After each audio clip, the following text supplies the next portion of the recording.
You just heard from former President Donald Trump in Glendale, Arizona, who promised a special guest tonight.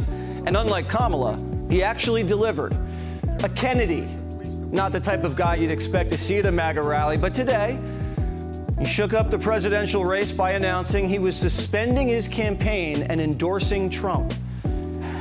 Tonight, I'm very pleased to welcome a man who has been an incredible champion for so many of these values that we all share, and we've shared them for a long time. I don't think too many of you people have heard of him. He's very low-key. He's a very low-key person, but he's highly respected. He is a great person. I've known him for so long. For the past 16 months, Robert F. Kennedy Jr.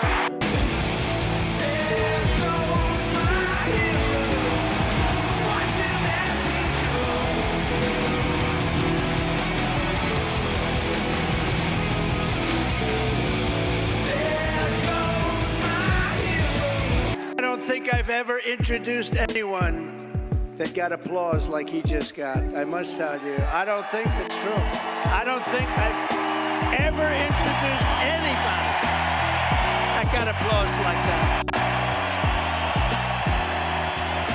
RFK Jr. had some thoughts. Listen. Call from the president. And we talked about, not about the things that separate us because we don't agree on everything, but on the values and the issues that bind us together. And one of the issues that he talked about was having safe food and ending the chronic disease epidemic. Our children are now the unhealthiest, sickest children in the world. Don't you want healthy children? And don't you want the chemicals out of our food? And don't you want the regulatory agencies to be free from corporate corruption? And don't you want a president that's going to make America healthy again? The Republican Party's united, plus the Kennedy faction and any independents he brings along for the ride. Kennedy's not the one who abandoned the Democratic Party. The Democratic Party abandoned him. I attended my first Democratic convention at the age of 6 in 1960. And back then, the Democrats were the champions of the Constitution, of civil rights. I left that party in October because it had departed so dramatically from the core values that I grew up with. It had become the party of war, censorship, corruption, big pharma, big tech, big ag, and big money. Democrats used to be the party of democracy, and now they're hiding an ailing president, orchestrating a palace coup, and anointing a puppet who's never won a single primary. RFK Jr.'s running mate, she knows the deal.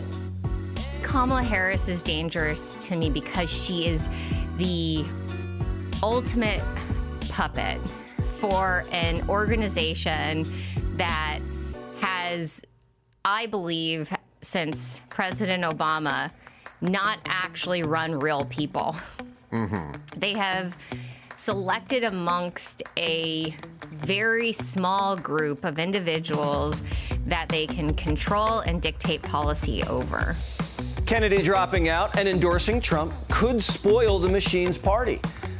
They can't argue with Kennedy and what he's saying, so they attacked the medical condition that afflicts his voice. This was cuckoo for Cocoa Puffs. And trying to get any logic out of that is good luck with that. Because it's, one, you can't understand what he says. Two, if you can't understand what he says. And I'm reminded of a line in Mel Brooks' Blazing Saddles when somebody gets up and gives an indecipherable speech. He says, who can argue with that? That's authentic frontier gibberish. The Trump campaign says in the battlegrounds, where RFK's been polling between 3% and 5%, his vote will split and break for Trump. In states like Arizona, RFK leaving translates to about 40,000 votes swinging to Republicans, 20,000 swinging to Republicans in Georgia. Now, last election, those states were decided by a lot less. If this election's a squeaker, the RFK factor could decide it. This could squeak. This could be the toughest election because if Pennsylvania doesn't go the Democratic way and North Carolina doesn't go that way, it's tough. It's really tough. Now, a honeymoon ends when a couple has their first fight. RFK Jr. dropping out might have been Kamala's first fight.